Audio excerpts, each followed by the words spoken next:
people to this 12th climate talk organized by D66. As people who have joined us might have noticed, we have changed the link from a YouTube link to a Zoom link. We had some problems with the YouTube connection, and the people in Delft didn't manage to resolve this, but luckily people of the Themaafdeling Duurzaam, Pepijn and Ronald, have managed to provide us with a Zoom link timely and for everybody to find on social media. So I hope that I'm now welcoming a big audience here tonight for the talk by George Marshall. George Marshall is the founder of Climate Outreach, the most important and definitely the most well-known advisory in climate change communication. And I'm not going to say much more about climate outreach and about George. I maybe just want to add one thing, and that he published an amazing book at Bloomsbury. Like, would you bring the book? It's yes, on the picture. It's called Don't Even Think About It.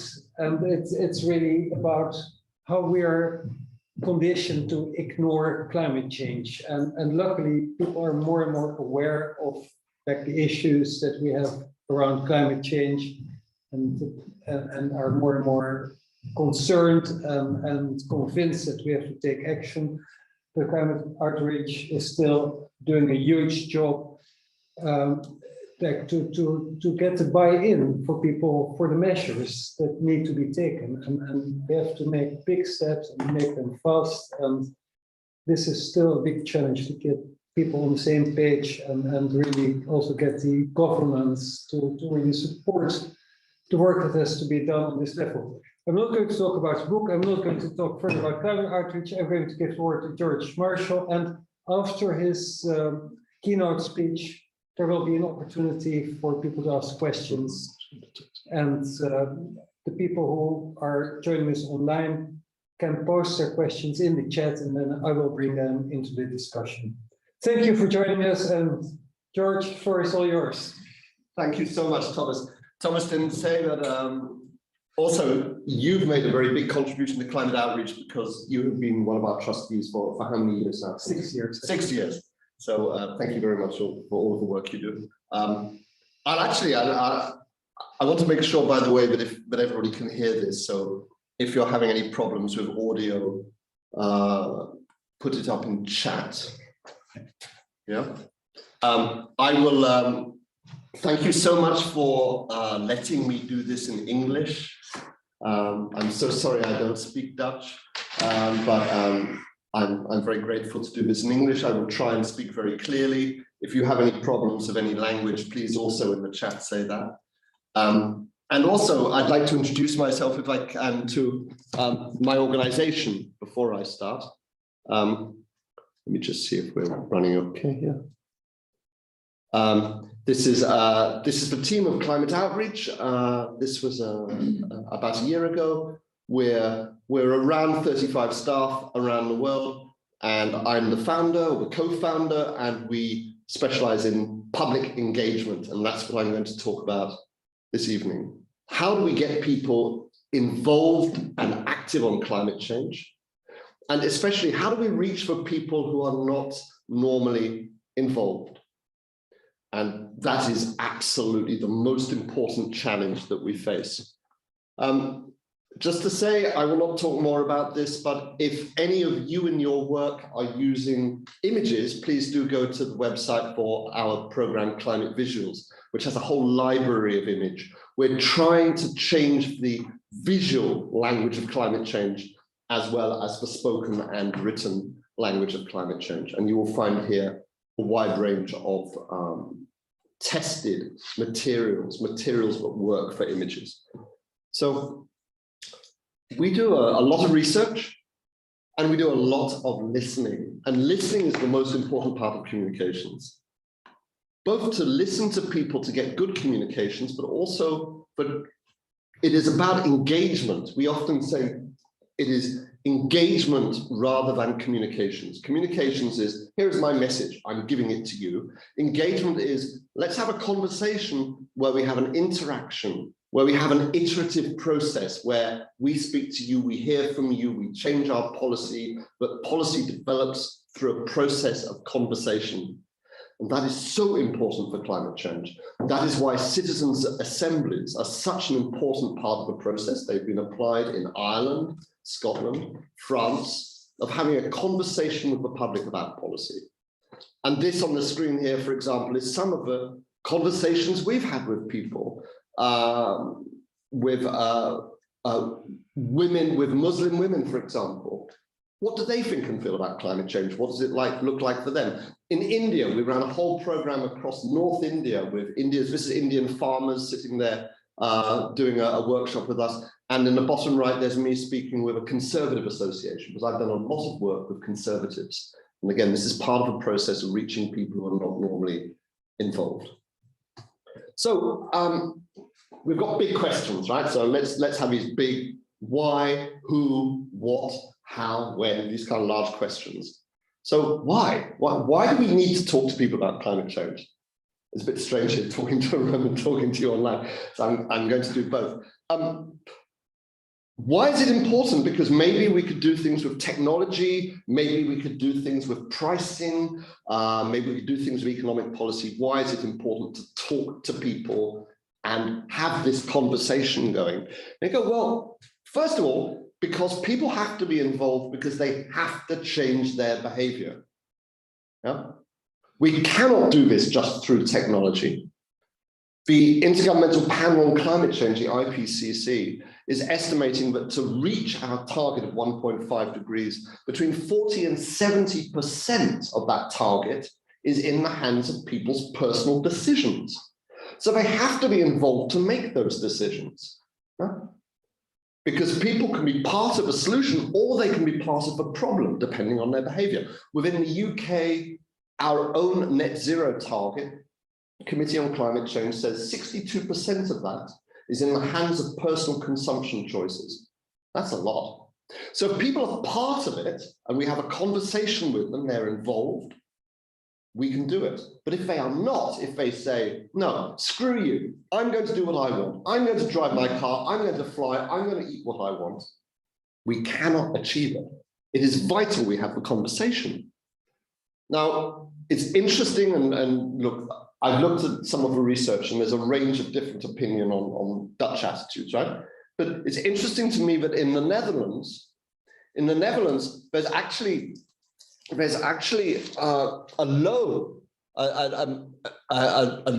relatively low level of personal commitment in terms of personal behaviors compared with other countries. And I don't know, maybe in a discussion we could talk about whether that's your experience or not. But we need to recognize that this varies very much between countries.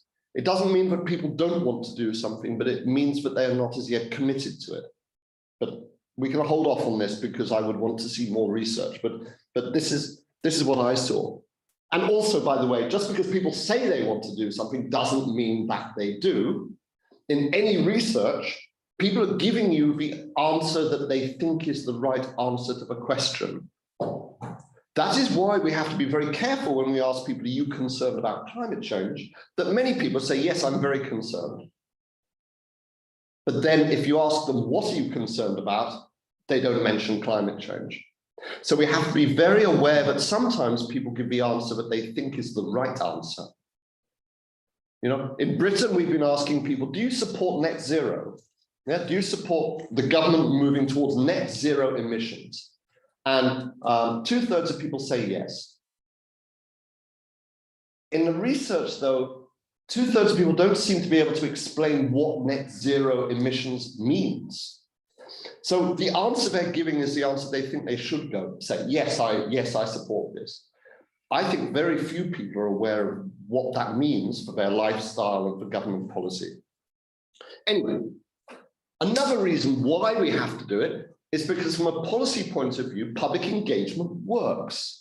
And I think if we were talking to policymakers, and you are all engaging with policymakers in many ways, we need to say this works. Always they say, why should I spend money on it? Because it works. This map, for example, this is Canada. This is showing attitudes of a percentage of a population here who believe one of these key questions, that the Earth is getting warmer because of things that we are doing. Canada, as you might know, a very divided country, very strong political polarization on climate change, very strong range of attitudes. Not surprisingly, we see, for example, the state there, Alberta, which is the second from the left, an oil state, very low levels of support, high levels of denial. But the interesting one is this big one here that we're seeing on the eastern side of the country. This is Quebec. In Quebec, there are always, by all standards, very high levels of support for climate action. And why? Because for the last 30 years, the Quebec government has been investing in public information, public engagement, public communications. Over and over and over, they have put millions and millions of dollars into this. And the result is that the population understand climate change. They want to do something. It works. In Alberta, the government has put nothing into public communications on climate change, except often to deny it. So at a kind of national level like this, we can see it works. And the third reason we have to have public engagement is because otherwise everything can go horribly, horribly wrong. If people are not involved and they don't feel part of a solution, then they reject it. And we see this again and again. So this, for example, is what happened in Australia. In Australia, a whole section of the population, mostly the conservatives, rejected a carbon tax and brought down the government. The Julia Gillard government collapsed. And still in Australia, it's a very difficult political issue because nobody has had a good conversation with conservatives about climate change. So it's become very politically polarized. Same situation in the US, same situation in Canada, to varying degrees, and maybe we could talk a little bit. I realize you have political polarization in the Netherlands as well. In Germany, there's a serious problem there with Alternative for Deutschland coming in from the far right, with the ruling party, with the ruling conservatives, the centre-right conservatives pushed from the far right coming in, because there is not a strong, the CDU, there is not a strong CDU narrative on climate change. They have not talked well with conservatives. So here, for example, in France, with the Gilets jaunes. The Gilets jaunes protest started with a climate change policy of a carbon tax. That was terribly, badly communicated. Terrible. We've been working in climate outreach with the World Bank for some years now on communicating carbon pricing. And if the French government had just picked up the phone and called us, we could immediately have told them this would be a disaster. But they go and they do a stupid policy, it fails, people fight back. So people have to feel that they are a part of it. And I guess this other reason, and all strong reasons why we have to do this, is people have a right to know. They have a fundamental right to know, and it's a human right. I think we have to be talking about climate change information as a human right now. And you know, the Framework Convention on Climate Change specifically says that governments will implement educational public awareness programs. Right? And the Paris Agreement repeats this in Article 12, Article 11, Article 8, saying public communications, parties will do education, training, public awareness on climate change. Right? So it's there, they've all agreed to it, and they're not doing it. Governments are not investing in public communications on climate change. And this is a real problem. So we have to see, that this would be a big point of what I'm saying. We have to see high, good level public investment in communicating. And on this human rights point, of course, as you know, in the agenda, you know, but the finding in 2019, that was so important for your national policy here, was making an appeal under the European Convention on Human Rights. So, you know, climate change is in this human rights field, and we have to be talking about it in that way. And access to information is specific in the Aarhus Convention. You know, it's very specific. It is signed onto, and the Netherlands is one of the signatories. So the whole way through this kind of presentation, I have I have little notes, things for the takeaways. By the way, I'm going to share the presentation so everybody can see it. So these are some of the points I'd like you to take. Broad-based shared mandate for action. Everybody must feel that they can contribute. And it's that word contribute is so powerful. Everybody has something they can contribute, something that makes them special. And we must always hold that contribute word. Yeah. It's not just about the experts or the scientists or the business people. It's everybody. You are important. You can contribute.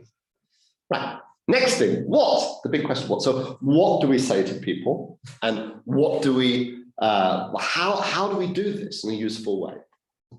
So this was Time magazine some years ago. This was the kind of communication we saw in the early 2000s. Be worried, be very worried. There's the lonely polar bear sitting on its ice cap. In my book, to give my book a plug, I have a whole chapter talking about how polar bears were the worst possible symbol for climate change. It's like it's another species a very long way away, sitting surrounded by ice, is not a good symbol for something which is here and now and concerned with heat.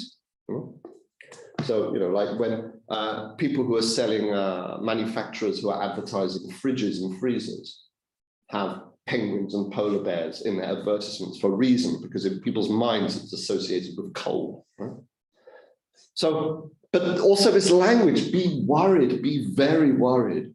And the thing with this is that we know from the evidence that negative communications based on disasters don't change attitudes. People who already believe climate change is a disaster go, yeah, I agree, it's a disaster. So, and sometimes more, they say, yes, it's really a disaster.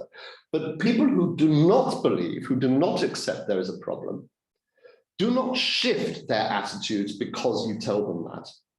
And they don't shift it if you double down and tell them more. So my friends in the environmental movement, and indeed many scientists, think, oh, what we need to do is to say, you thought it was bad, it's even worse than you thought. And it's going to get worse and worse. And here's the evidence. It doesn't move attitudes. And we know for many people, actually, they just put their hands over their ears and just say, I can't listen. I have too many problems. Especially now. People always have problems, but especially now. So, not a good idea. Facts and figures don't really change attitudes either. Again, people in the scientific community believe that the best way to communicate people is to give them lots of facts and figures and lots of graphs to show that this is very serious and that they are professionals and that they are experts. But all of the evidence is that facts and figures don't persuade people. It persuades people who understand facts and figures. Well, a third of people really don't understand them, not even percentages, even if you say 40%. A third of people are not going, oh, 40%, I know what that is, that's nearly half. They're not thinking that because they are, in English we'd say, innumerate. They don't think that way. And in a way, the best evidence that facts and figures don't change attitudes is for 30 years we've been saying to scientists, here are the facts and figures showing that facts and figures don't change attitudes. And they keep doing all of their communications around facts and figures. Yeah, I mean, it's a paradox, but it's really, I'll come back to this because it's really about identity. Scientists have an identity which is based around data, and therefore they're expressing their identity. That works very well for people who have a scientific identity. But if you do not, you reject it. We've seen this very strongly with COVID, by the way, that the attitude for communicating COVID was to say, here's a scientist, they say we have a problem. Here's a graph, here's some facts and figures. And then when people say, I don't believe you, they say, no, well, here's another scientist and here's some more facts and figures. They're not addressing the problem. People start with stories. People have a story and then they take the facts and figures to fit the story. It's a process we would call assimilation bias. Psychologists would call that, where you start with a story and then strangely you find all of the information for it. I think my children are very, very funny and smart. And here's a whole lot of evidence for it. Here's this funny, smart thing that they just said. Everybody does. Look, here's a big example at a national scale. It's the European Union Brexit battle bus, okay? Boris Johnson and senior leavers, people fighting for the United Kingdom to leave the European Union, went all around the country in the battle bus. We send, here's what it says inside, we send the European Union £350 million each week.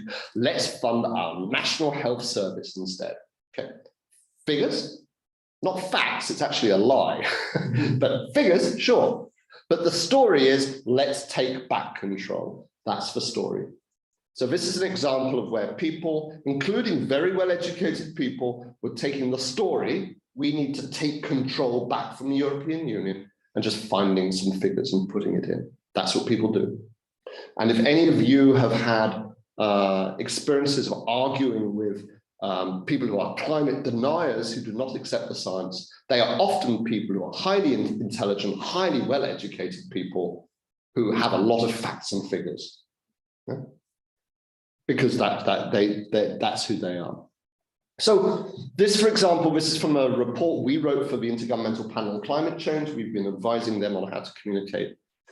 And we would say this: climate change is understood as a socially constructed narrative, so a storyline, conveyed by trusted communicators, and a narrative that reflects people's identity and validates their values. Okay, so there's a lot of things in there, but we can unpack. But the first thing I'd say is, this is from a report for the Intergovernmental Panel on Climate Change, and we'd say, this is not advertising, or this is not marketing, this is science. Yeah? Climate change is a science. Communications is a science. I started putting together kind of like the references for what would support this, and I came up with this, and then I kind of got sick of pasting it in. This is all peer-reviewed literature that would all fundamentally support what we're saying here. So let's unpack it. In practice, if we're doing communications and if we're speaking to people, what we're trying to do is this. This is good, this is strong. We're trying to say, this is who you are, and you're great. You are great. You are so important, you are worthwhile, you are important, you have something to contribute. And we hear what you care about. We hear your concerns. And they are important. These are important concerns. So we're constantly reflecting back to people a positive validation of who they are and what they care about. And look, we say to them, other people who are like you agree that climate change is a problem, or that we need a carbon tax, or that we should fly less, or whatever we do. So we're showing people that there is a social norm. Social norm meaning that it is normal in their social group to have this attitude or behavior. Because this is the really important thing. The reward for action is not saving money or saving the polar bear or stopping climate change. Because the number of people who care about those things is actually very small in reality. It's about being who you are. So taking the action on climate change makes you who you are, makes you more who you are. And it makes the world more the way you want the world to be. So this formula, by the way, we can apply this to anything. It doesn't have to be climate change. And in political communications, the evidence for this is repeated again and again and again. You start by validating people, validating their concerns, because the reward for action is it is who they are. So say in our work, when we've worked with people of Islamic faith or say evangelical Christians, I've worked with conservative evangelicals, The reason that they should take action on climate change is it brings them closer to God. It brings them closer to their faith. It is what it says in the Quran, or it's what it says in the Bible. It's something that makes them who they are. That is a very different message from if we're speaking to people who are left-wing, or people who are right-wing, or people who are farmers, or any group that we have. So when we do the research in climate outreach, when we're working with any group, we start usually by spending a lot of time asking people, what makes you proud? What do you care about? What do you love? What do you hate? What are the problems with the world? Because we know that using their words, what they say in communications, is what's going to work for them. Yeah? The words they use. What makes you proud? So if I was doing this in the Netherlands, for example, I'd want to sit with Dutch people and say, what makes you proud to be Dutch? What's so great about this country? What's so great about your community or your work? What are the things you don't like? And then in the communications about climate change, we'd be saying taking action on climate change is a very Dutch thing to do, or a very Delft thing to do, or, you know, but that's, and look, all of these other people who are like you agree with this. And of course, what's a very Dutch thing to do is going to be very different from what's a very English thing to do, or maybe a very different from a very Indian thing to do. So always we're reflecting different identities in the communications. So the model on this is we validate identity and values, we make people proud, we give them a sense that they have something to contribute, and they take the action because that's who they are. And we want them to be who they are. Now, we have to remember a lot of climate communications, especially from the environmental movement, and I'm an environmentalist and in every way, has been about making people feel bad about who they are, saying, you're not good enough. You must change. You must stop this. Yeah, you must be more like us. And always there's a conversation in the environmental movement, which I have to say is very, very dominated by well-educated urban white people, to say, hey, we want more diversity. Come over here, join us and be like us. And it never works. Like in terms of ethnic diversity, the environmental movement is no different from it was when I joined it. Because always it's saying, come, be like us. Rather than, hey, you're really important. Could we be more like you? So validation. So for example, in the environmental movement, and I'm saying this because the environmental movement has dominated a lot of the communications and messaging. A typical kind of storyline looks a bit like this. So you can read it as it comes up. And this formula has been repeated again and again and again. And of course, it works very well for people who have an environmentalist identity. So we think it works. You know, it's like I would say to people, polar bears don't work. And they'd say, well, every time we go out and we do, we go out and we talk to people on the street, they love polar bears. And I go, well, yeah, because people who love polar bears will tell you they love polar bears. I'm telling you it's not good climate communication. So people think that this works because it works with people like them. And the big danger we have, all of us and people on the call, all of us, is thinking what works for us works for everybody. And that is the #1 mistake. I'm going to come to a very good example of that in a moment. Here's a positive version saying, we're proud of who we are. Yeah, so let's work together. Let's work together to make a better world. Remember, better the way that people want it to be better, which is different for different groups. Yeah? People have different ideas of how they want the world to be better. It's not going to be easy, but we can do it.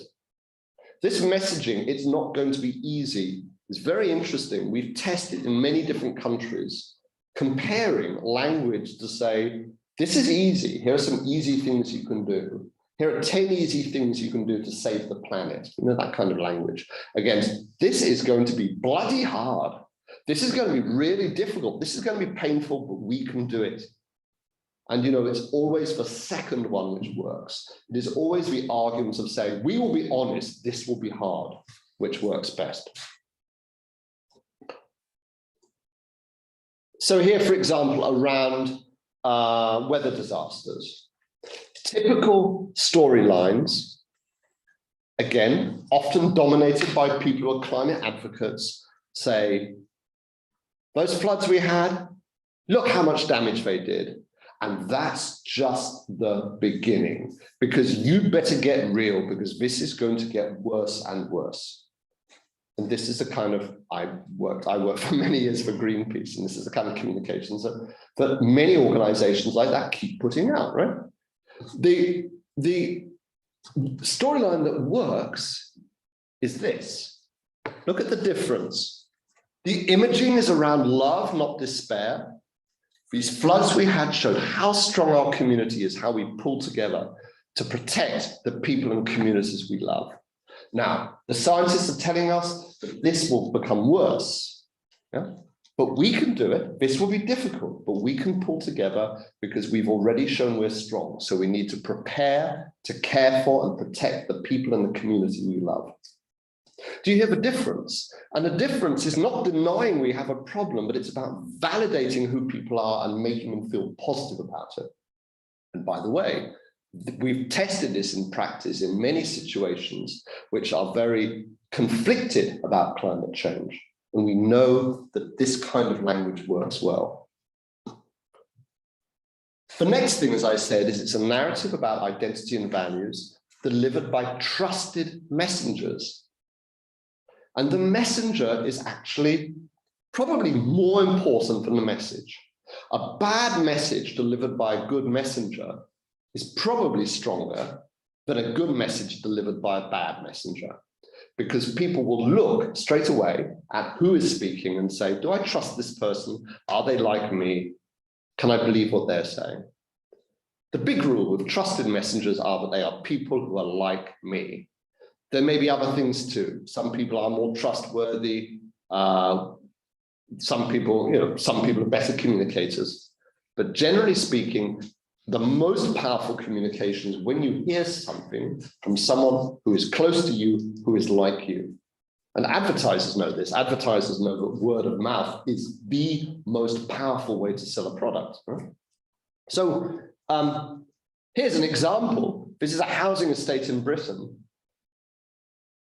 Someone actually did a piece of research to show how solar panels came in strings of next door neighbors.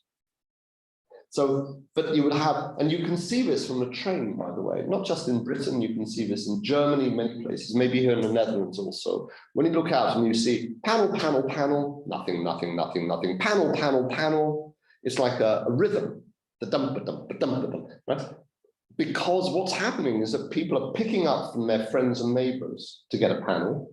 They're getting the panels, and peer communications are powerful. Yeah? People do things because the people around them do it. The Scottish government has spent a lot of money on supporting community-level action on climate change. 140 million euros over 15 years. One part of it, but not 140 million, but just one part of it, was work we helped them with on initiating local conversations within communities. And I wish they'd invested more in this, but I think it was innovative. It's something we could do a lot more of that you could do here in the Netherlands. Here's a program that we helped to design, Climate Outreach helped to design for all of the environment groups working on climate change in the UK, called For the Love Of. And it's been running now for 12 years. It's a very successful program. It's been applied internationally. And it's a very simple idea, which is what people say from the heart, this is what I love, and this is what I'm concerned about will be damaged by climate change. So they're using their own words. It can be all kinds of crazy things. You see, like Leeds United football team is there. It's people saying, this is what I care about. I love this thing. I'm worried about how it will be damaged. And that's powerful. People trust that, because even though personally, I don't care about Leeds United football team, but I'm interested that somebody else does. And I can see that they are somebody who is like me. So this kind of communications of saying, I love this thing. And love is a very powerful and positive thing. Rather than, I hate this thing, this is what I want to stop. I love this thing, this is what I want to protect, is much more powerful. we have a problem with trust of the main climate change communicators as well. I mean, we've got here we've got a situation that many of the people who are communicating climate change are extremely distrusted across society. You'll see this, by the way, isn't great evidence. This is a range of stuff I've put together on a slide. It's different from country to country, but the distribution is normally very strong here. You'll see nurses, doctors very high. I'll come back to this point. Scientists so on high, but as we move forward then towards charities and trades unions, activists are semi-trusted. People normally say, yeah, they're good people, they're coming from the right place. I think they exaggerate things, except their supporters, of course. But here we have a big problem here. Media, politicians, businesses are not well trusted. And we have, in particular here, we have a problem that I love this picture, by the way. We have a problem that we define ourselves not just by who we are, but who we are not. So who we trust is not just people like us, but we actively distrust people who are not like us. And that's important. So if I think I'm this kind of person, I am not that person, and that other person is saying to me climate change is important, and I just go, no, I don't trust you. So this is where we get a big problem with political polarization, is in countries that have a problem with that. I'm thinking particularly of the US. People define themselves by who they are and who they are not. I am not a Republican. I am not a Democrat. I do not believe in this and this. And that means that communications works very badly if it comes from a communicator from the wrong side. And part of that includes environmentalists. Again, we have a problem with this, and we need to be honest about it. So I always recommend to avoid words which say environmentalist. Green is semi. Green is sometimes works, sometimes doesn't. Things like eco, save the planet, polar bears already, you know I don't like. These things don't work. They work well with the people who already identify with that, but they do not work for reaching these new audiences who are so important. I've seen mixed data on the level of trust in government in the Netherlands. It used to be very high. But this research by Statista, which came in very recently, earlier this year, and seemed like good, strong evidence, suggested that there is actually a low level of trust, and it seems that it's declined a lot. Again, I don't, on the basis of one piece of research, want to hold that up, because I've seen other research. But there is a problem. I think there's an international problem with trust in government. That much is clear. And it's like a disease. It spreads from country to country. And although the Northern European countries tend to have a higher trust in government, I think it's been falling for everybody. Of course, in Britain, we have a zero trust in government at the moment, which is a major problem. But the Netherlands has an exceptionally high level of trust in other people in society. When people are asked, do you trust other people in society to do the right thing, or do you trust what other people in society say? This is from your own CBS, your own Central Bureau of Statistics. It's extremely high. And I think that suggests that there's a very strong potential here for using this language of togetherness, of working together and working through peer communicators. Huge potential. But if people are not willing to take personal action, they need to think that around them, the social norm is that people take action. Yeah.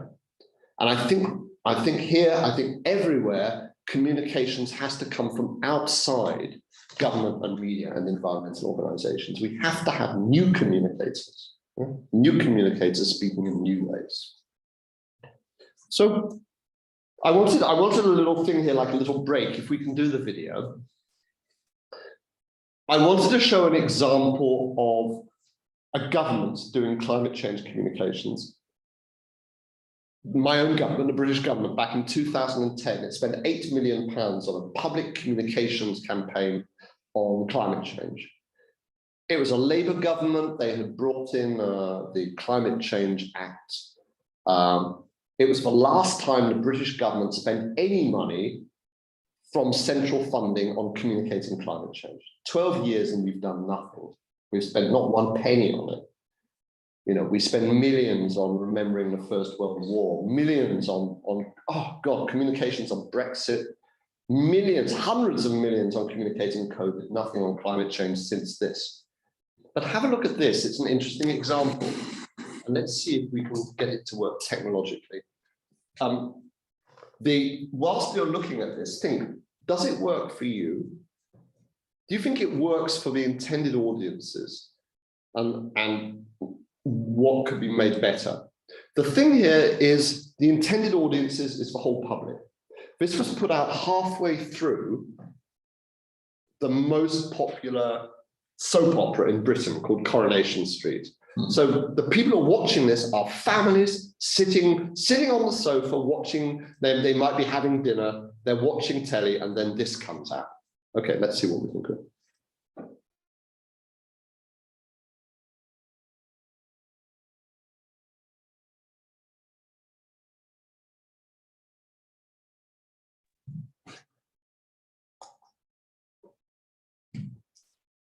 There was very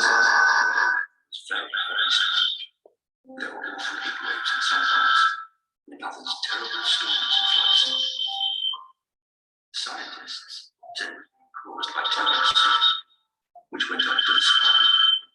They said the its effects were happening faster than they had thought. Some places could even disappear under the sea, but it was the children of the land who had to live with horrible consequences. The grown-ups realized they had to do something. They discovered that some of the CO2 was coming from ordinary everyday things like keeping houses warm and dry, which meant if they made less CO2, maybe they could save the land for the children. It's up to us how the story ends. See what you can do. Search online for activity. I hope that worked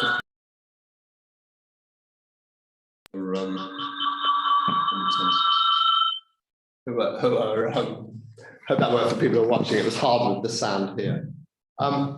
So I often show this to people, and they say, "Yeah, I kind of like it. Yeah, it is serious. Yeah, like kids, good idea. And yeah, let's talk about it as a story. You know, it's up to us how the story ends. Yeah, I really like it." And the people who made it in the British government, I asked them, "Did you test this?" And they said, "No, we didn't have enough time to test it, but we all watched it in the office, and we thought it was really good." And we agreed, and we thought the advertising company, the agency, had done a very good job on what we asked them to do. Yeah, that's great. This was an absolute disaster. It got shown once, and it had more complaints than any other advert in history to the Advertising Standards Authority. It got pulled immediately. Yeah. And the reason is because it is really, really bad communications. It does all of the things I said it shouldn't do. It doesn't speak to people's values and identity. It's a negative message. It doesn't speak to identity. It manipulates people's attitudes towards children. I've shown this to a lot of people. So I actually have tested it. And people say things like, "What kind of father reads their children stories like that? That's like child abuse. Are they sick?" And I asked them, "Do you identify with this?" They go, "No, it's a rich middle-class family, and the kids have their own bedrooms. You know, there's a lot of class stuff in there." And then there's this language like 40% of the CO2. Like I said, people don't understand. What is CO2? You know, how many people really know what CO2 is? A lot of people do not. They don't understand carbon dioxide causes climate change. They don't know CO2 is carbon dioxide. It was a very, very bad and expensive piece of bad communications. So, George, the complaints which were coming in, were there exactly what you say about Yes, it's class. It's a class thing. No, the class, no. People changing. No, the complaints were from people saying that they thought that it was the confusion. A lot of people thought was because it was showing a child and a story, but it was aimed at children. So they thought that it was abusive of children to show this kind of very negative, destructive end of the world communications for children. Okay. Too much fear. Yeah. Too much fear, and they thought that having children in there was like, because remember this was going out and at a time when children were watching television. But the real problem was it had not been tested. The government had not gone and asked people, what do you want? It had just gone to an advertising agency and done a bad advert.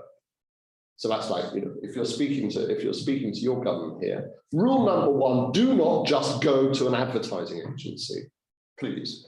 And we see it again and again. Whenever they do this, they say, oh, who should we get to do this? Let's have the agency who did that really good campaign for us on drink driving. Like, no, climate change is different. You need a different approach. So, so what can you say as a government? Well, you can say, this is what we're doing. This is what we're doing. Yes, I think governments are actually very bad at communicating what they're doing. And normally they're doing a lot of good things. So communicate that properly. This is what we're demanding that business does. People don't want businesses to be treated nicely. They want businesses to be told what to do.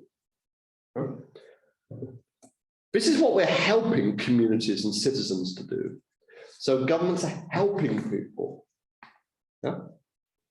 And this is what we are asking you to do. So this kind of contract, we have an agreement, by the way, I think probably in the Netherlands, the idea of a social contract between different parts of society is a very strong concept.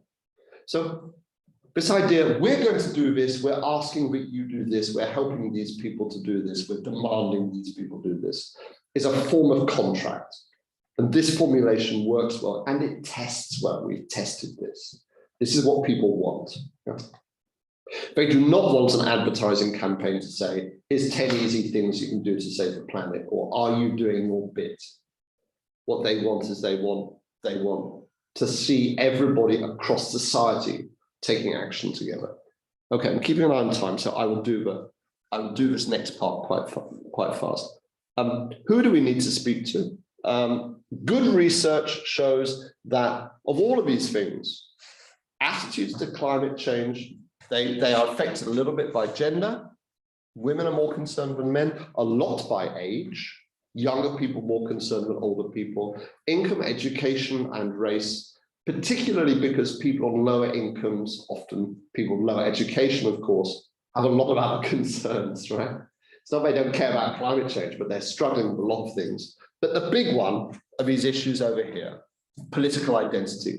So we have to speak to political identity. We have to, because it's the biggest influence on people's attitudes to climate change.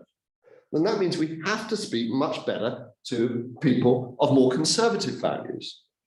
And this is a big challenge because most of the people working on climate change have left-wing, at most social democrat values. But generally speaking, left-wing, and in the activist world, very left-wing views. And of course, that's what creates the space and the opportunity for the PVV or the AfD in Germany or any of these far-right groups to run on denying climate change, because they can see that there's an opportunity there. And this is very dangerous. The response to this, of course, is to reject them and their followers, rather than actually, to try and create a way of saying, no, we don't agree with you, but we need something which brings all people across the country together. I'm not going to talk in a lot of detail, but in Climate Outreach, we did a whole program looking at how to talk to different groups in society. And this here is the segmentation model based on people's values, their identity, what makes them different. And these are different kinds of people who have different ways of seeing the world. and we need to speak to them in different ways. And we've tested language on this. There's a lot on our website. Please look at the website called Britain Talks Climate. And we're running Talks Climate now in France, in Germany. We're looking at developing aspects of this in Australia. This model of saying, let's start with who people are, their values, their identity, and let's find out how well we can speak to them. We know that through COVID, all of these people are much more interested in coming together. This was testing early on. We don't know what it looks like now, but early on for COVID, before COVID and then after COVID was happening. And you can see that there's a transformation there in Britain in the number of people who are saying, we look after each other, or it's everyone for themselves. So this idea of social togetherness, you can see the black bars just massively increased through COVID. So we are living in a time when people are prepared to work together on common threats. And all of the groups are concerned about climate change. And that's like the good news on climate change. Like everybody is concerned about climate change. But this group really interested us. And it might be something which works here in the Netherlands as well. We had no idea that the level of concern was so high with this group called Loyal Nationals, this attitude group. We knew, of course, that the activists would be concerned, yeah? But this Loyal Nationals, and the Loyal Nationals are a very interesting group. They are right-wing. These are the people who most strongly supported Britain leaving the European Union. Yeah? They're working class conservatives. They don't like big business. They don't like rich people, but they don't like immigrants either. Yeah? And this demographic is very engaged with climate change and nobody is talking to them about it. And it's the big opportunity. It may be a big opportunity here as well. Now, that doesn't mean we have to talk to them about the things that we might not agree with them about. Like we don't have to talk about climate change as an immigration issue, or we don't have to talk with them about it. But we do have to be finding a way of speaking to this group.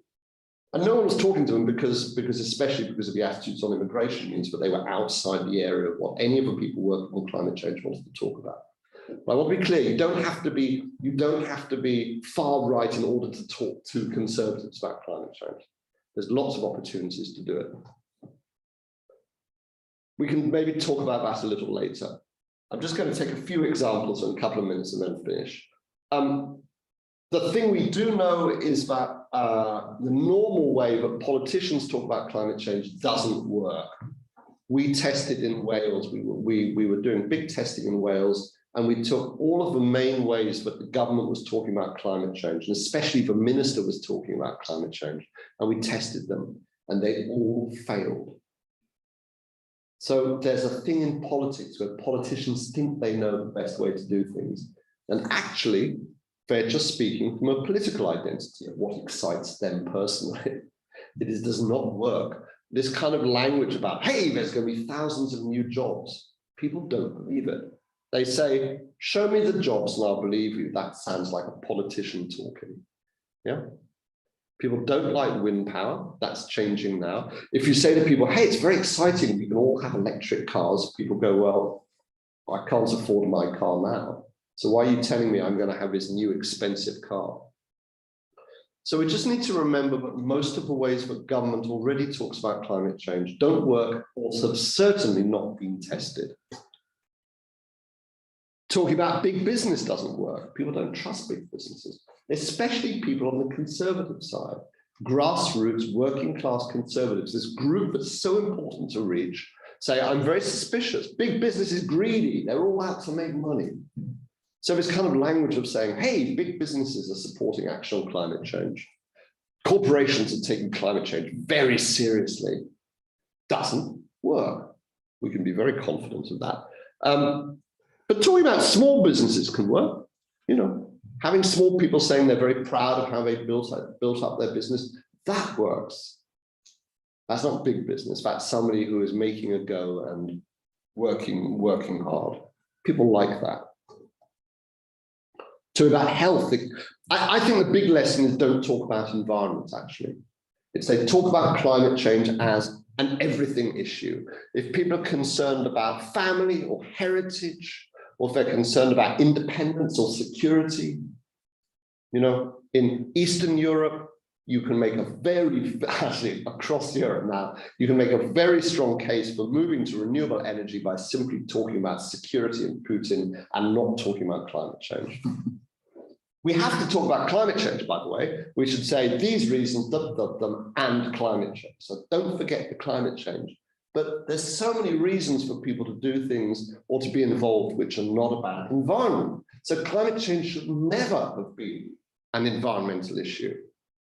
It became one, and it's still one where it's the environment minister who works on it, and it's the environment journalist who reports it. I think we need to change that.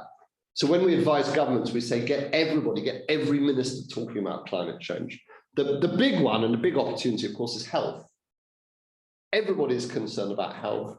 There's a lot of health impacts of climate change, and a lot of the solutions have a strong health value, especially air pollution. And in some countries, like if you were working on climate change in India, for example, where we design communications there, just talk about air quality. That's a big one for people, right? And doctors are very, very trusted. You know, on that graph I showed, doctors are amongst the most trusted people. So it's great. It's great to have doctors doing the talk, and they want to do it. They really want to be talking about climate change. So you could run a great program here of just having the doctors talking about climate change. Yeah. I'm gonna slip through a few things here and very quickly say, again, I'm gonna flip it through. People want that joy of belonging. I think that's really important. You know, a lot of climate communication is very isolating. Here's something you can do at home. You know, in Ireland, they even ran this thing called the Power of One, which was meant to empower people, like the power of one, you know, switch off your lights. Or how dispiriting to be told the power of one. It isn't, it's the power of everybody. This was in Britain during COVID. People would come out every Thursday evening, they would clap to support the National Health Service, clap to support carers. People loved it. They loved feeling that they were part of something and they were supporting each other. You know, COVID was a very hard time, of course, still is a hard time. But many people reported very positive attitudes towards being part of society. And we need to get that on climate change. In fossil fuel countries, we need to talk with pride about fossil fuels. Again, not saying fossil fuels are dirty, disgusting, evil, but saying, well, this was language we developed in Wales. You know, like Wales was at one time the largest coal producer in the world. This is Wales in the west of the United Kingdom. And the language which we needed to use was to talk with pride about how coal was a natural resource that built the Industrial Revolution, that built Wales. So changing to natural resources isn't a break with the past, it's a continuity. We're proud of who we are. We're proud of who we are moving forward. In Germany, say, communications should probably say we're really proud of the car industry, or we're proud of the coal industry. Because if you have a message that says what you're doing is dirty and disgusting and we need to close you down, those people go and vote for a political party who blocks climate action. We've seen this again and again. This is exactly what happened in Pennsylvania, why Donald Trump got elected in Pennsylvania in the United States, because Donald Trump went out there with a hat saying, I dig coal. And he said, you guys are great. I love you guys. You made America great. And Hillary Clinton went out and she said, I'm going to close down the coal industry for climate action. And who gets elected? In Alberta, we did a big program there with a narrative project with over 70 groups there. And the language there had to speak with a kind of gratitude to the oil industry, which seems really weird, but you know, if you go against it, you go against something which is fundamental to the politics and the identity. And And the language there is saying this will not be easy. We'll face this, but it will not be easy. Again, this difficult language proved very well there because people like the idea of a challenge that they can overcome. Okay, I think I've talked a lot. I'm going to just say Dutch identity, and actually probably I'll stop here because I've been going on for a while. So maybe we can have a conversational questions now about where might be the opportunities with Dutch identity. What are the things maybe which makes this country special and different and unique and proud that could be the basis of engaging with people on climate change? Okay, I'm going to stop there, thanks. And questions. I hope we've got some things on chat and questions from the group. Yes. Sure. I've been talking a long time, so I'll stop there. No, thank you so much, George. This was very much appreciated. I lost my chat and couldn't see it. So can I maybe ask Ronald to moderate the questions? I will just have one quick question, Please, to get things started. And then is it okay, Ronald? I hand over to you. shall we stop sharing on this, by the way, so we can go to the... Yep. Soon we can go to the bigger screen. Stop Yes. it over there. Yeah. Stop share. Stop share.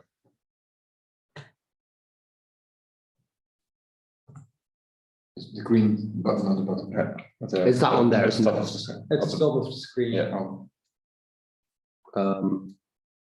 So I got it. Okay, Yeah, cool. brilliant. Lovely. Great, thank you.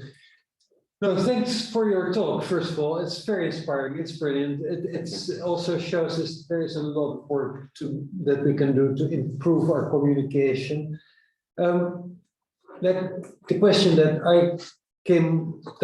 that's kept coming up with me, that I see there's a discrepancy in the sense that you say people don't trust politicians, but they do trust each other, and you see like an important position for political parties to reach out and bring people together. And how do you do this as a political party if people don't trust politicians? How do you bring people together as a political party to work on climate change? And do you have any suggestions or ideas about this? So, I mean, first of all political parties are trusted by their members and by their own networks.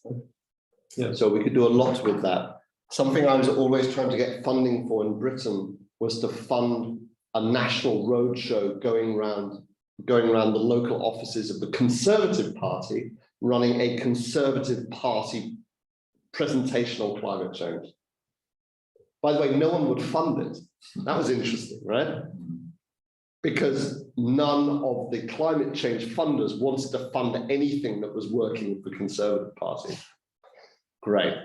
But it is that, like, you know, within your own party, you have the opportunity there to reach your own members. And then the next thing to say is I think that politics and government can convene a conversation.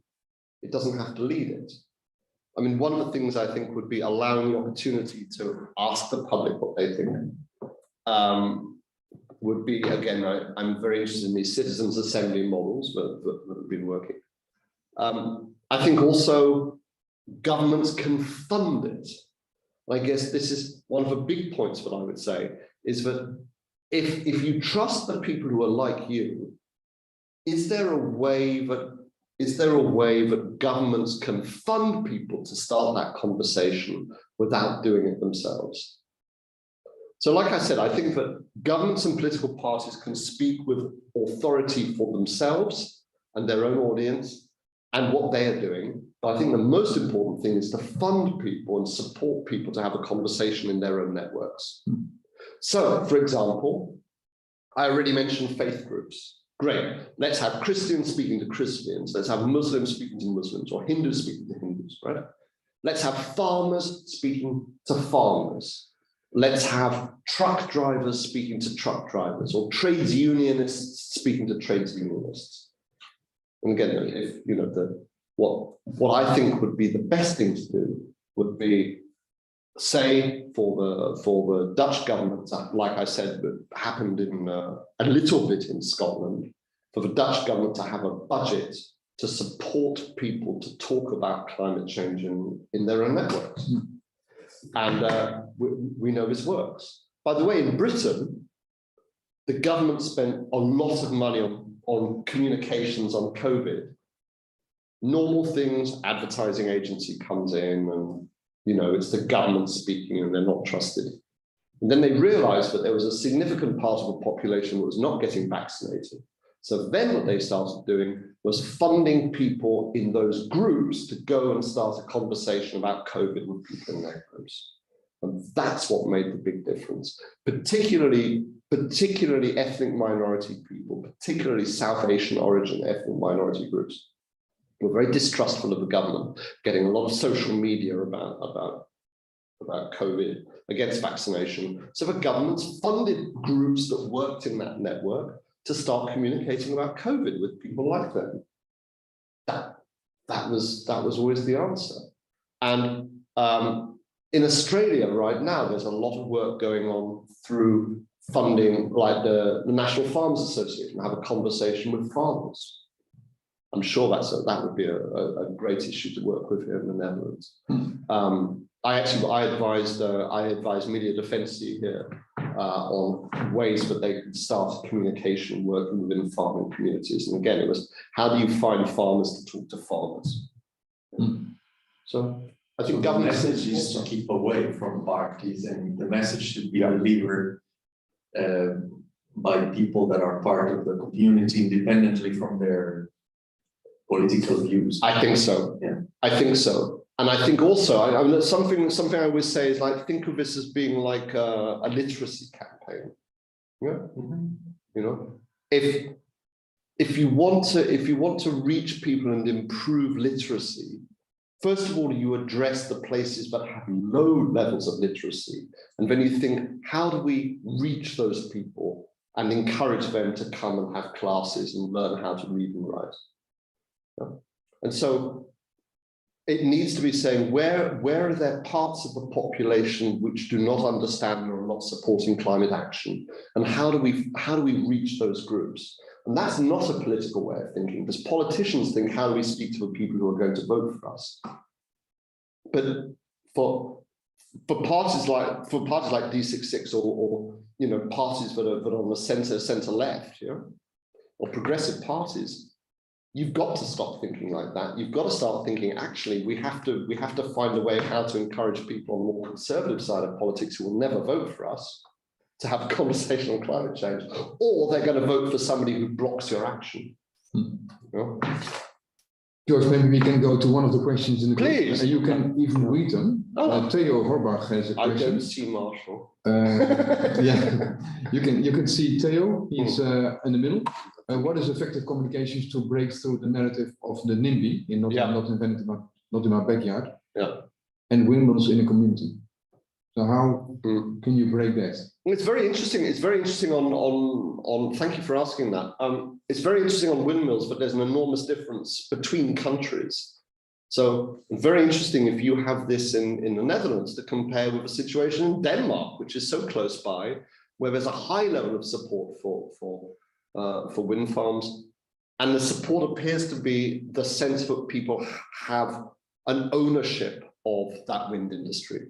So I don't know anything about the situation that you've had here, but the situation in my own country, in Britain, or specifically when I lived in mid Wales, was that people were fighting wind farms because the government was just dropping these large industrial wind farms in the middle of their country with no consultation, with them not getting benefits, with them not feeling that this was part of who they are. Whereas in Denmark, for example, 85% of wind farms are community owned. So there's a strong sense of local identification with it. I mean, in the Netherlands, there should be strong support because wind and windmills are so much a part of your national identity. So I suspect that the problem here is one of process. But that needs to be built into it. Yeah, that needs to be a thing, for example, where people in the local community, they take shares in it, or they get some benefit from it. They can really feel that's our wind. Yeah. I'd say I did advise the Welsh government on this, and I said, it would make a very big difference if you could take some of the power of a wind farm to power the local communities. And the engineers said, but that's stupid, that doesn't make any sense. They said, what we need to do is we take the power from the wind farms and we put it into the high, into the high voltage cables, and we take it out. We don't take it off from there. And I went, well, no, it makes very good political sense. Because if people look up there and when they switch on their light, they say, that's our power, that's our electricity. Now, there are more and more initiatives indeed, and even there is an obligation that you should involve people in the neighborhood. But that has to be built into the entire design of a program, not something which is just built onto the end of it. People have to feel that it's part of, that it's part of who they are.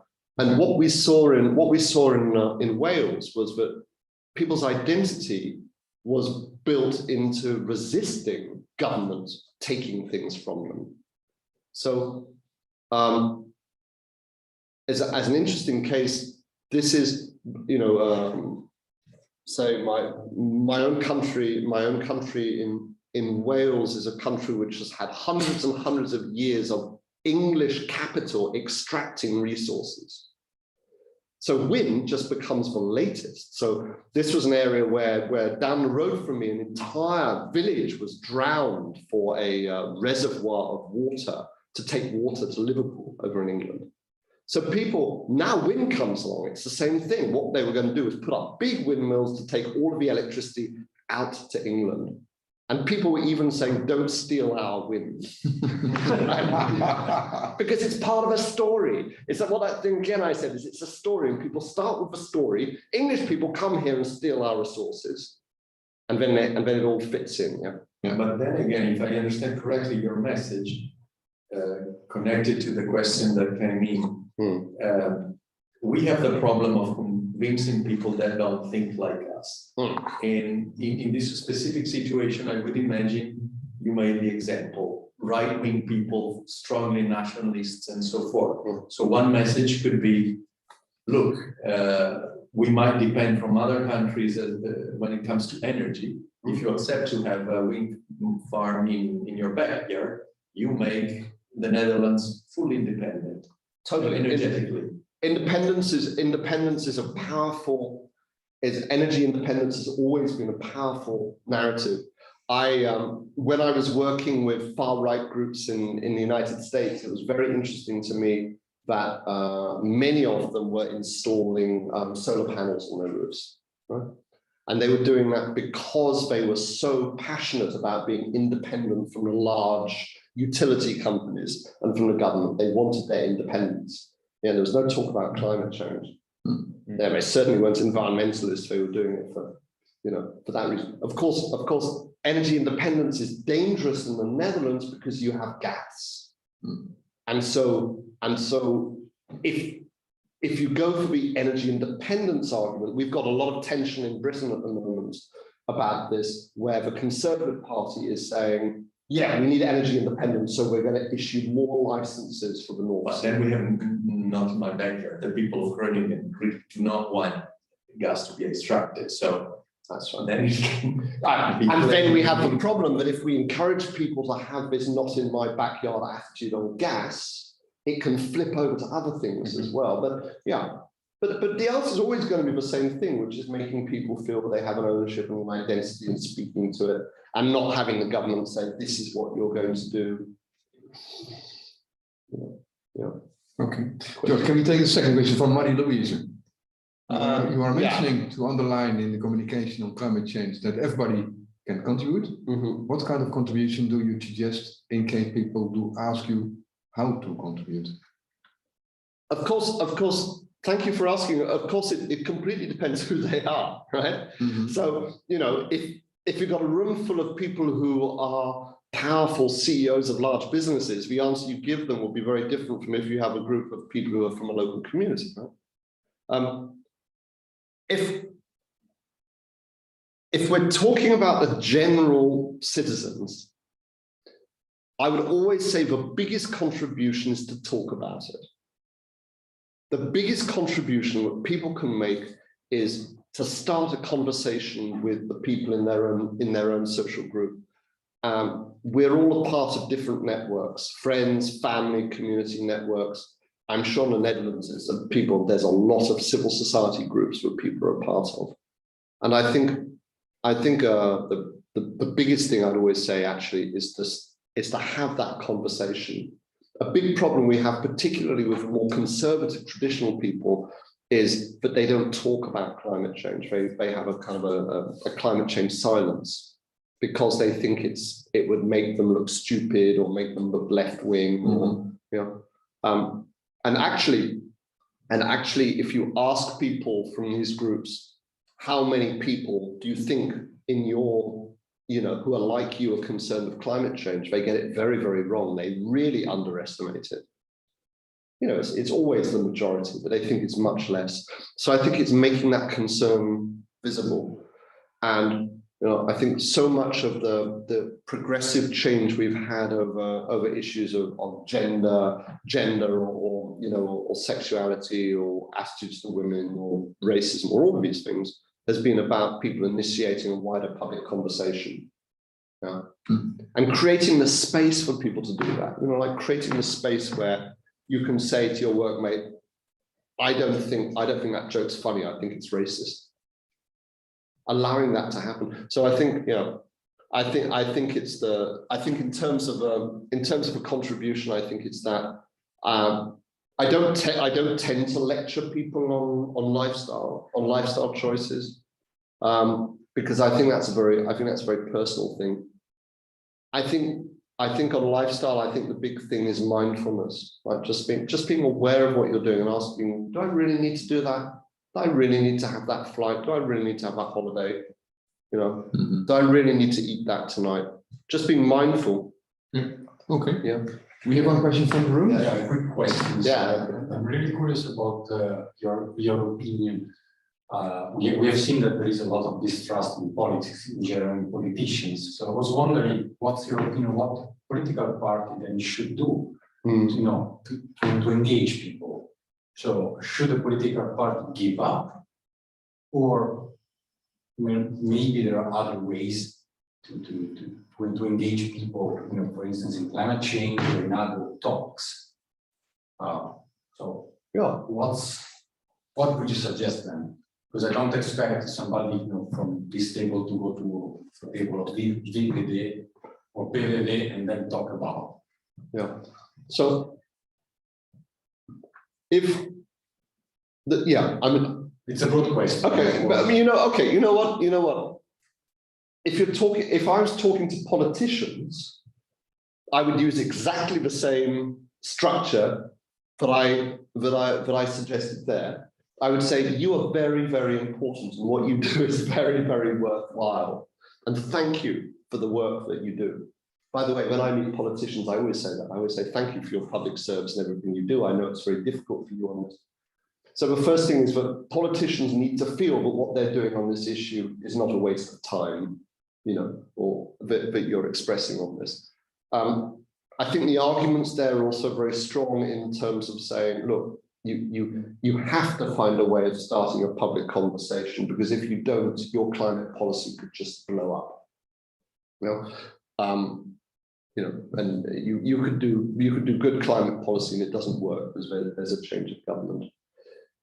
And I think that I go back to the answer that I gave before of saying that actually the real need is to invest in building a public conversation across society within which politicians and government speak from themselves. This is what we're doing. This is what's important. They create the policy, but they don't tell people what to do. They create that much wider conversation, which is happening everywhere, using people who speak in different ways to different audiences. I think if people were hearing something from,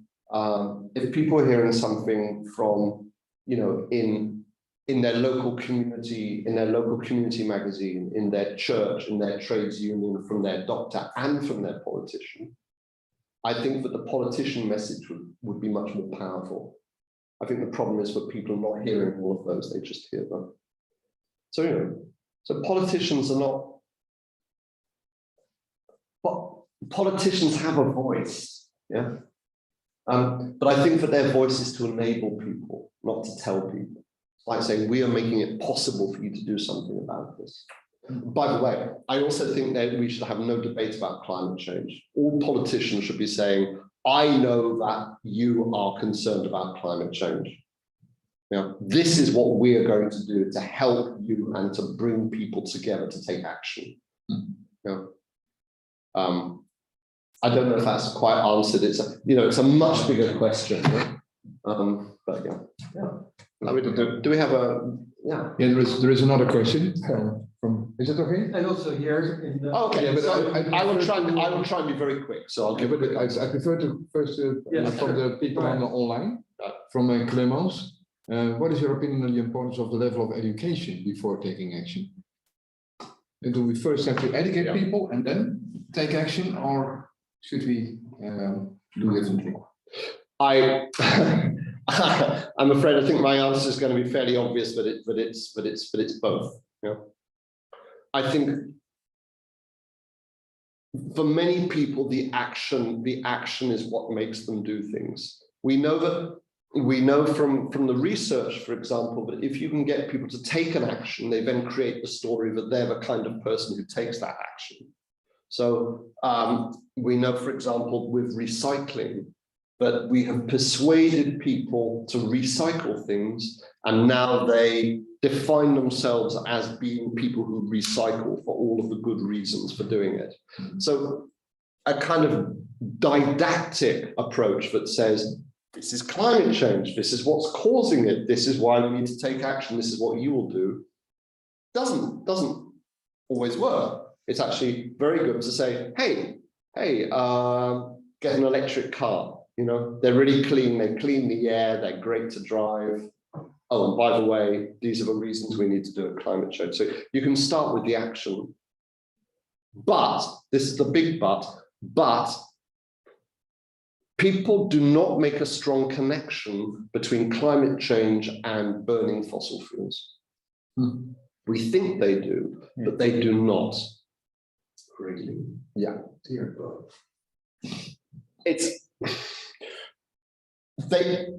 The connection is very, very weak. I mean, I have sat in dozens of focus groups, including with people who are well-educated people, right?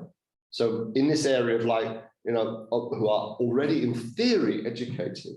And if you ask people a very straightforward question, what do you think is causing climate change? This very basic question. The answers you get are still amazing. Yes, some people say it's carbon dioxide, it's fossil fuels, but there's a lot of people who still think it's ozone. There's a lot of people who say, most people say it's pollution. But when they're saying pollution, they're not, see, carbon dioxide isn't really pollution in the way they're thinking. It's a gas which is producing a change, right? They're thinking like the pollution, like dirty air is making climate change. So I think we've got to help people to make this. I think the message, if really we want people to go, it's burning fossil fuels, it's burning oil, coal, and gas that causes climate change. That's the educational connection we have to have. Of course, the problem we have is that governments and their policy put out completely mixed messages, because governments very deliberately keep it confused, where they say we're going to take action on climate change and we're going to produce more oil, coal, and gas. That's why people don't make the connection, I think. Okay. Yeah. I just have a very simple question, George. It's who then leads the narrative? Yes, educators can do that. Climate outreach does that. Politicians can do that, should do it. But essentially, who creates that story then? Is it like each one of us, or then is it, focus groups, grassroots? How do we create a collective narrative that makes change possible? I think it's quite a dangerous thing to say, there's some kind of centralized narrative production, because that is exactly what people will go, this smells like politicians trying to manipulate me, right? So it's not that. Because I'm looking here and I'm looking at the screen. I think it's about the process of enabling and supporting people to work with and talk with people within their own networks. And that is a process that is both funded and resourced and actually required. I mean, by the way, I didn't say this, but I think that governments could, in various ways, require a conversation, starting incidentally with their own employees. So like, 40% of people in the economy are employed by government. That seems like a very good place to start a conversation on climate change. And in Britain, the National Health Service is the largest employer in Europe. So there's a conversation, for example, that can happen internally about how climate change is a health issue and we are all concerned with caring for people and we want to avoid future impacts and so on. In terms of the actual narrative, I think that that's something which is designed and co-designed within networks that we're working with. So of course, to help them, I think certainly the kind of things I've been saying today about what doesn't work, it's probably a very good idea to give them that help. But I think it's a process. I think it's a process whereby people develop the language which works for them. And it's why I said that a good communicator can often be better than a good message, because a good communicator will know what language works well. Don't you think? Like, for example, working with health professionals, if we were to say, great, we are going to start a conversation throughout the health service about climate change, what it is, what causes it, what actions we can take. Okay, point 1, reduce our energy use within the health service. Point 2, anticipate and prepare for the health impacts of climate change. Point 3, how do we inform and educate the public about it? How are we going to do that? And that's resourced and supported. I think they've come up with great stuff. They don't need a communications professional to do it. Yeah. So it's people finding, the word I haven't used so far is authentic. You don't have to find authentic language which is authentic to them. Now, I think there is a role for the government to create a national narrative. And I think that is something where having kind of communications advice is important. And that is something that would be great to have a strategy, for example, in the Netherlands for saying, okay, you could say like, there's a meta-narrative. This is the language which brings everybody together. And that's a good way for a government to speak, because a government should be a government for the whole country.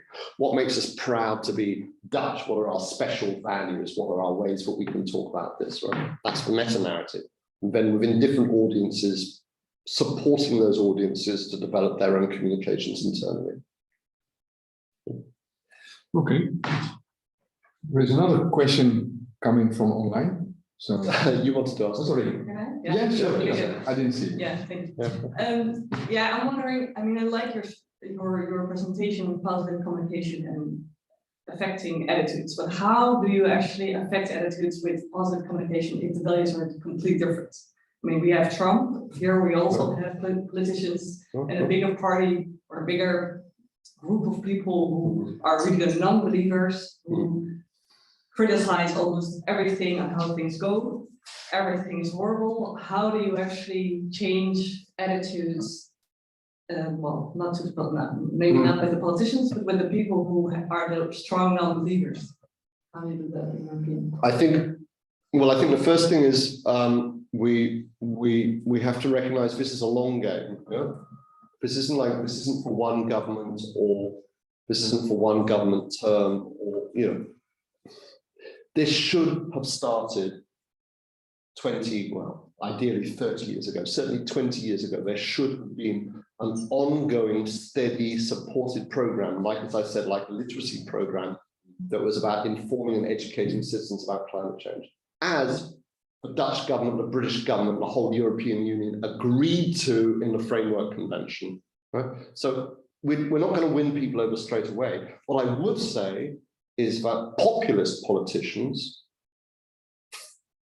follow what they see as the opportunities for building popular support. So in the end, it has to be about eating away at their supporter base about issues like climate change, and that has to be handled quite carefully. I don't know the situation here in the Netherlands about who supports the far right here, but I know in Germany, for example, if I was asked for the advice on that, I'd say, well, start a whole program of conversation, communications, outreach about climate change in Saxony, for example, in an area that has very strong support from AFD, where there's very strong coal industry support, and just find a way of doing that, which is about reaching out to people and involving them and starting a conversation, starting with some basic information, start at a very low level, just to make it present in people's lives. But I think that the far right and the populist parties, you know, Donald Trump, for example, is not a climate change denier, or he's not anything. He's somebody who saw the political opportunity of having that, because that's where he saw he could get followers. Because, by the way, of investment over 20 years by the fossil fuel industry and the people on the libertarian right on running an education campaign with conservatives, especially rural conservatives in the United States. They ran that campaign, they funded it, they did a very good job on it. So I think, yeah. I mean, you know, you can hear what I'm saying. I don't think, but you know, there's no point in having a conversation with people who are politically motivated climate change deniers. But there are a lot of people out there as potential supporters. I mean, you know, in my own work, I've spent a lot of time speaking individually with people who are climate change deniers, and there's a lot of opportunity there. I would say, by the way, as I said before, I think this thing about preparing for climate impacts is the great place to start a conversation. And I have a friend in Yale University in the United States who's been running a whole program across Florida where there's a very strong high level of climate change denial, which has only been talking about preparation. And he says it's hugely successful. So it's that language I said there about how we need to pull together to prepare and so on. It's really the gateway to a conversation about climate change without talking about climate change. You can start saying the weather is changing. Everybody agrees on that. How can we be ready for it? How can we prepare for it? How can we get the best scientific information about what the changes are? Then we can start to feed in what's causing it. Mm. So that's, I guess, one of the starting points I would have on it. Okay. Yeah. I think we are close to an end. Yes, thank you very much. Maybe one final question. Yeah, okay. Online. It's the last one. There's a broad feeling we need to save energy, but we need to use less fossil fuels. Solar energy can be plentiful. Climate policy does not mean moving to less. Yes,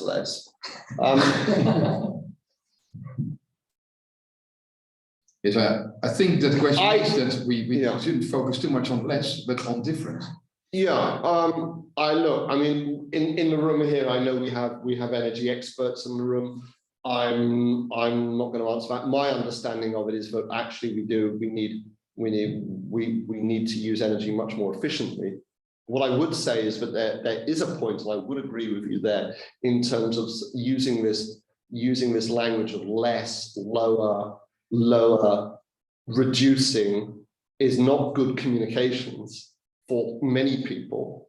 You know, if you're advertising a product, you don't say low, less, something.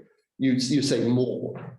Exactly. You know, like we have to go back to modernism and say less is more. less is more. I was thinking, like, you know, we know for example that you know, all of these years of communicating smoking, saying to people, you know, you need to smoke less or you will die, doesn't work as well as to say you can have a healthy, positive kind of living.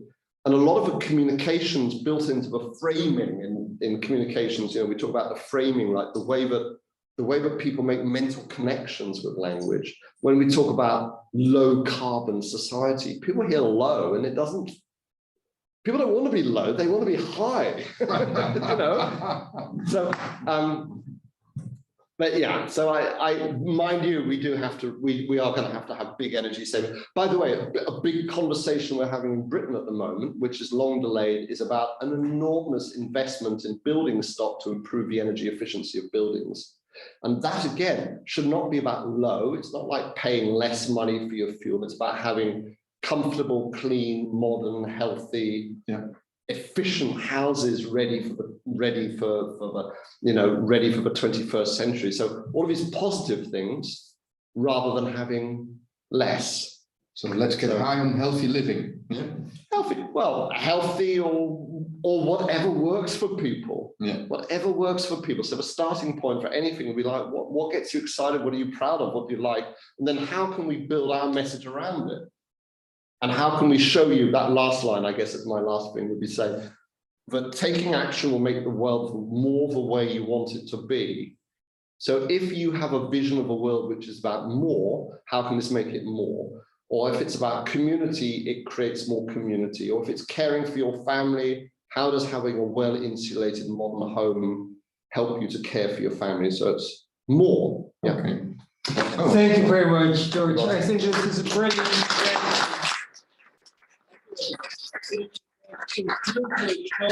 And yeah, but we were very privileged to have you here in the Netherlands, in our midst and online. And I really hope that we can continue this conversation with everybody within our party and really think on the basis of your suggestions, how to also bring out this message to broader audiences and bring them in, because in the end, that's also something that we find very important. Thank you very much. Thank you. And we'll stay in touch.